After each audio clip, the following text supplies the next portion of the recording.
তারা হয়তো এই হাদিস জানে না, আল্লাহ পাক ওদের কানের মধ্যে আমার এই হাদিসটা যেন পৌঁছে দেন, আমিন। নবী সাল্লাল্লাহু আলাইহি ওয়াসাল্লাম বলেছেন, আমি মেরাজের রাতে যখন গিয়েছি তখন এক শ্রেণীর মানুষকে দেখেছি, ওদেরকে শাস্তি দেয়া হচ্ছে। কি শাস্তি? জাহান্নামীদের রক্ত এবং পুঁজ ওদেরকে খেতে দেয়া হচ্ছে। জিবরাইল আলাইহিস সালামকে জিজ্ঞাসা করা হলো যে এরা কারা? তিনি বললেন, এরা আপনার উম্মতের সেই সব ব্যক্তি যারা মাদকদ্রব্য সেবন করত।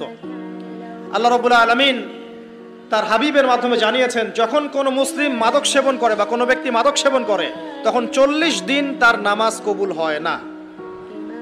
এরপর যদি সে তওবা করে তাহলে আল্লাহ পাক তার তওবা কবুল করবেন ইনশাআল্লাহ। যদি সে আবারও মাদক খায় তওবা করার পর, আবার 40 দিন তার নামাজ কবুল হবে না। যদি সে আবার তওবা করে আল্লাহ পাক আবার তাকে মাফ করে দিবেন।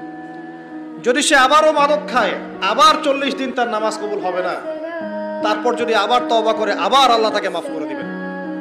এরপরেও যদি সে আবার মাদক দ্রব্য সেবন করে, নবী সাল্লাল্লাহু আলাইহি ওয়াসাল্লাম বলছেন তাকে আল্লাহ রাব্বুল আলামিন পরকালে মৃত্যুর পরে তিনাতুল খাবাল পান করাবেন। তিনাতুল খাবাল।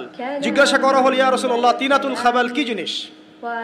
নবী সাল্লাল্লাহু আলাইহি ওয়াসাল্লাম উত্তর দিচ্ছেন, এটা হচ্ছে জাহান্নামীদের রক্ত, মাংস, এগুলো পুড়ে পচে যে রসটা বের হবে, এটা হচ্ছে তিনাতুল খাবাল।